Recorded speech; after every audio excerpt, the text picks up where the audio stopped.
Ayan guys, isa na namang kaalaman ang aking ituturo ngayon sa inyo. Paano nga ba mag-customize ng subscribe button? Tulad po nitong video na ipapakita ko sa inyo.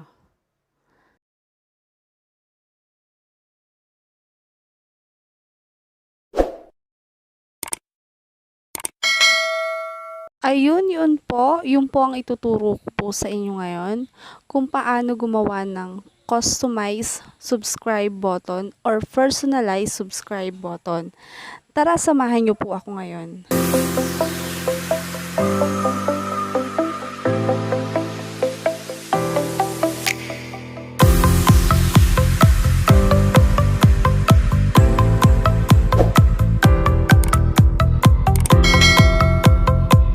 Nandito na po tayo sa loob ng ating KineMaster. Simulan na po natin.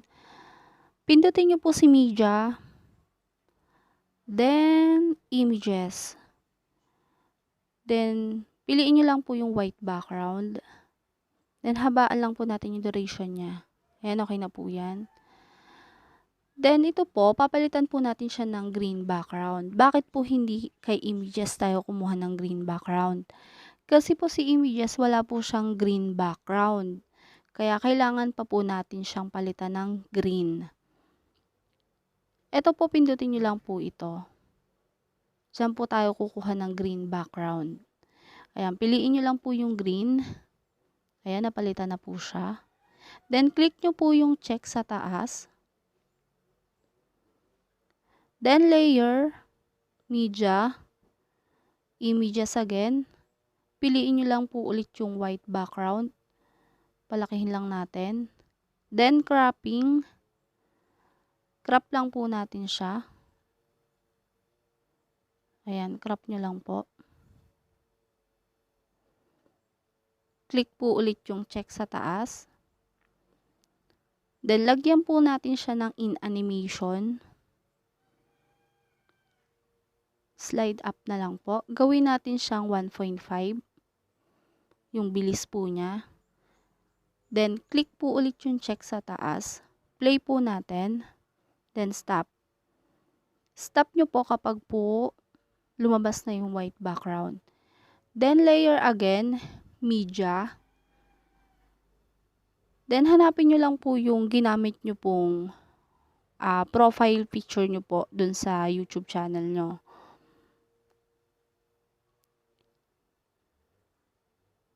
Then, cropping again. Then, buksan nyo lang po itong mask. Shape. Ayan, pinili ko po si circle. Pero bahala po kayo kung anong gusto nyo pong shape ang piliin nyo. Ayusin ko lang po.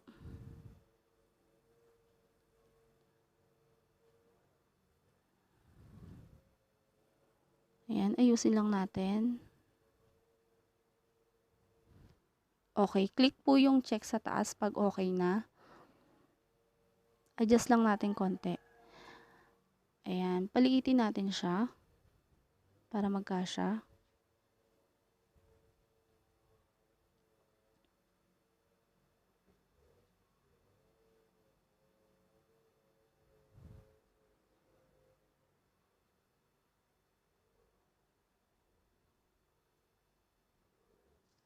Okay, click po uli yung check sa taas. Then, lalagyan natin ulit siya ng in animation. Ayan, siguro yun na lang, pop. Then, gawin natin 1.5 ulit. Then, click po ulit yung check sa taas. Wait lang, medyo lampas siya. Paliitin lang natin ng konti. Okay. Then, click po ulit yung check sa taas. Ayan. Then, i-play po ulit natin. Then, stop. Stop po natin. Ito, habaan lang natin. Pantay lang po natin dun sa green background. Ito po din, isa. Yung ginawa din po nating picture natin. Then, check po ulit yung, click nyo po ulit yung check sa taas. Then, play. Then, stop. Punta po ulit tayo kay layer. Then, text. Ayan, type po nyo yung pangalan po ng channel nyo. Ayan, palitan po natin ng font. Then color.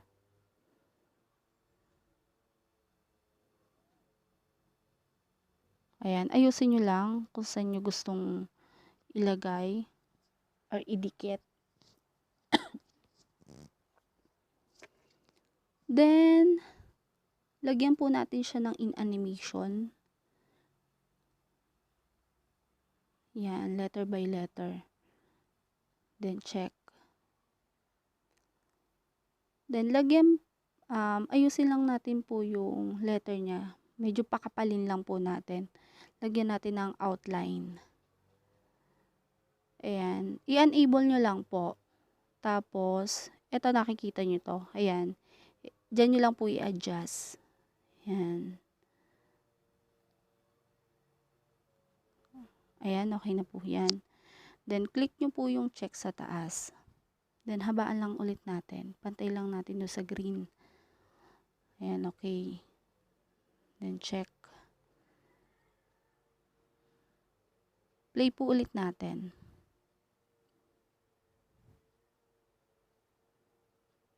Okay, stop.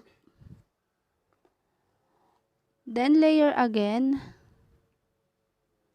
Then, media. Hanapin lang po natin yung na-download na natin subscribe button. Dapat po may naka-ready na kayo na download nyo ng subscribe button. Then, chroma key. I-enable nyo lang po. Then, adjust nyo lang ng konti. Ayan. Then, paliitin natin. Iayos nyo na.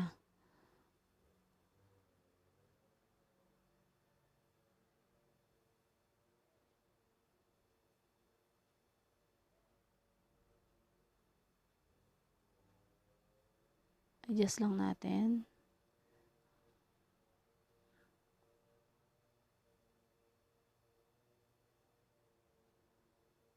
Okay. Then, pag okay na, click nyo lang po yung check sa taas.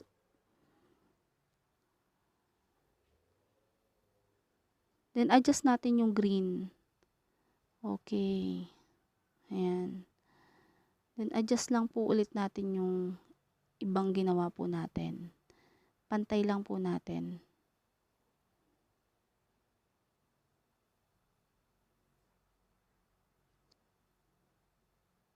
Oops.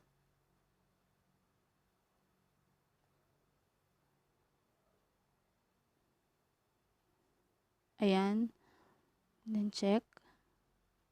Play po natin.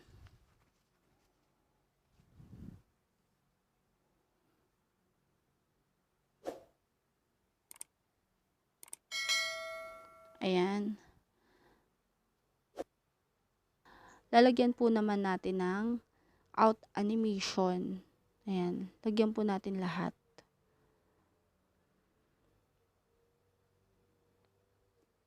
Ito, lagyan natin. Out animation.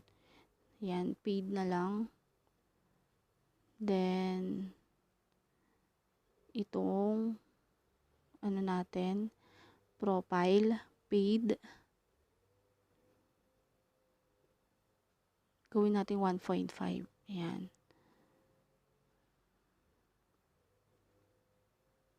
1.5. Ayan.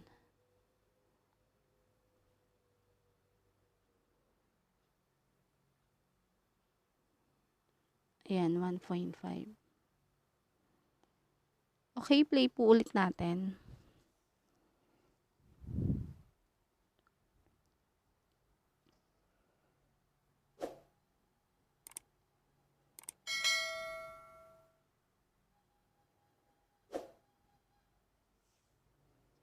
Ayun, ganun lang po kasimple. Ganun lang po kasimple ang paggawa ng customize subscribe button. Sana po may natutunan sa aking tutorial. Thank you po sa inyo. Then, subscribe nyo po yung channel ko.